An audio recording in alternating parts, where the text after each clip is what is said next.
मेरे भाई आप लोग, आशा है कि आप लोग की तैयारी बेटर चल रही होगी। इस बार 18/1/2026 के लिए बिहार दुर्ग एसआई का एक ऐसा पैटर्न का सवाल लेकर के आया हूँ जो बेहद इंपॉर्टेंट है। 100% चांस है कि लड़ेगा। ये एडीओ के लिए भी इंपॉर्टेंट है। तो बिना समय गंवाए इसको ट्रिकी सोल्यूशन के साथ समझने का प्रयास करते हैं और बनाते हैं। तो आइए देखते हैं सवाल को क्या कह रहा है। सवाल कह रहा है यदि 3 क्रमागत संख्याओं का गुणनफल 120 है।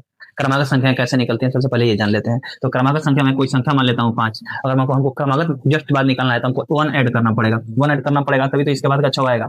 अगर कोई बोले तो उसके बाद का ज्ञात कीजिए, उसके बाद वाली संख्या तो 2 ऐड करना होगा। तो कितना आएगा? 7 आएगा। अगर मान लेते हैं कि ये संख्या हमको नहीं मालूम है तो ये संख्या पहली संख्या तो x हो जाएगी और दूसरी संख्या क्या हो जाएगी? x+1 हो जाएगी और तीसरी संख्या क्या हो जाएगी? x+2 हो जाएगी। ये हो जाएगी। और अब सवाल पर आते हैं कि सवाल क्या कहता है। तो सवाल कहता है कि ये जो 3 क्रमागत पूर्णांक है, तो मैंने 3 क्रमागत पूर्णांक ले लिया है और अब ये कह रहा है तीनों क्रमागत पूर्णांकों का आप गुणनफल कीजिए। तो हम इसको क्या करेंगे कि हम इसको गुणा में बदल देंगे, यानी कि इंटू में बदल देंगे। तो जब आप इंटू में बदलेंगे तो गुणनफल में आ गया। और इसका क्या है? गुणनफल कितना है बाबू? तो 120 है। तो बात हमारी कहने की ये है कि ये जो सवाल कह रहा है वो ये कह रहा है कि इसमें ऑप्शन देखना है क्या है।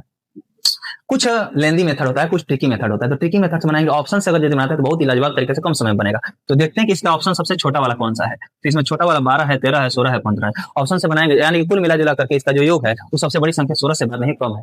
तो हम ऐसा करते हैं कि सबसे पहली संख्या ले लेते हैं। लगातार संख्याएं लेनी है। तो अगर यदि मैं 2 लेता हूँ, 3 लेता हूँ, 4 लेता हूँ, 2 3 4 4, 2 को 3 को 5 को 5 को 4 को 9 को, इसमें से कोई नहीं होगा। अगर मैं 3 ले लेता हूँ, 4 ले लेता हूँ और 5 लेता हूँ, क्रमागत संख्या है, तो 4 3 7 7 5 12 ये भी नहीं होगी। अगर मैं 4 5 और 6 ले लेता हूँ, 4 ले लेता हूँ, 5 ले लेता हूँ, 6 लेता हूँ, तो 5 कितना हो जाएगा? 5 4 9 9 6 15। यानी कि ये संख्या इस पर आ जाती हैं और इसको ऐड करके देखते हैं कितना होता है। पहले इसको गुणनफल करके चेक करते हैं। जैसे मान लेते हैं पहली संख्या 4 है और 4 को 1 को जोड़ेंगे तो कितना आएगा मेरे बाबू? 5 आएगा। और इसके बाद से 4 को 2 को जोड़ेंगे तो कितना आएगा? 6 आएगा। देखिए क्रमागत संख्या है ये और इनका गुणनफल कितना दिया है? 120 दिया है। तो अगर यदि मैं बनाऊं तो 6 25 30 चौका 120 बराबर 120। यानी कि हमारा जो सवाल है एकदम 100% सही है। और कह रहा है हमको क्या निकालने के लिए? इसका ऐड निकालने के लिए, योग निकालने के लिए। तो हम इसको जोड़ लेंगे। 4 + 5 बराबर 9 हो जाएगा। 9 + 6 बराबर कितना हो जाएगा जी? 15 हो जाएगा। तो 15 इसका ऑप्शन नंबर कितना है बाबू? इसका ऑप्शन डी सही है। तो वीडियो अच्छी लग रही है तो वीडियो को लाइक कीजिए, चैनल सब्सक्राइब कीजिए और बेल आइकन को दबाना ना भूलिए। जय हिंद, जय भारत।